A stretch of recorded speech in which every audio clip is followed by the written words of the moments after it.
Hello and welcome to our science videos. Today we are going to do a very simple experiment to verify if air occupies space. Now, what do you think is in this glass beaker? Did you say air? How about now? Do you think there is still air in it? Let's see. We are going to place this glass inside a vessel filled with water and see what happens. Did you see the air bubbles coming out? Where do you think these air bubbles come from? Is it from the water or from the glass? Pause the video for a while and think.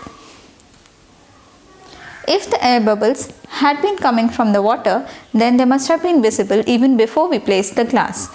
But we can clearly see that there are no air bubbles here. But when we place the glass inside the vessel,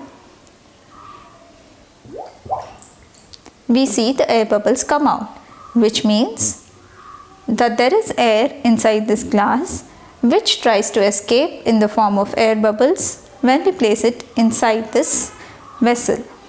Hence, we can conclude that air occupies space. We have done this experiment with a glass vessel and a glass beaker for better visibility, but you can try it at home with just a normal tumbler or a plastic bottle and any vessel with water. Thank you for watching the video. Please do try it at home and have fun experimenting.